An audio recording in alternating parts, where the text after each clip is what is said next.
Friends, enemies, opportunists, we are gathered today to mark the passing of Vladimir Vladimirovich Putin. Though passing implies some grace, some dignity. Let's be honest, he clung to power like a tick on a particularly stubborn dog, and finally, time or Ukraine pried him loose. For decades, this man systematically dismantled what little democratic progress Russia had made, replacing it with a carefully curated blend of nostalgia for empire, kleptocratic greed, and good old-fashioned authoritarianism. He wasn't a strong leader, he was a skilled suppressor. Strength implies building something up.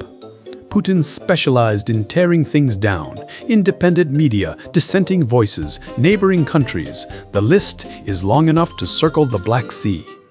He fancied himself a historical figure, a restorer of Russian glory. In reality, he was a glorified gas baron with delusions of grandeur and an unhealthy obsession with shirtless photo ops. He weaponized nostalgia, stoked resentment, and convinced his people that everyone was out to get them, all while enriching himself and his cronies beyond measure. The invasion of Ukraine wasn't about protecting Russian speakers.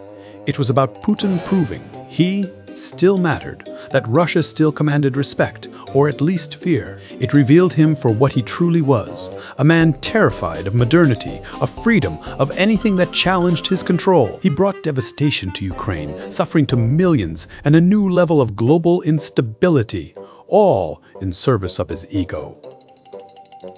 Let's not pretend this is a great loss. The world is demonstrably better off without dictators like Putin.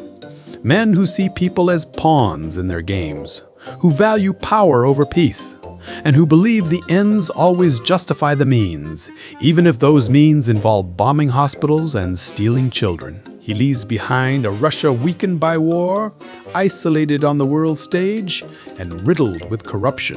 A fitting legacy for a man who spent his life building a gilded cage around himself and his nation.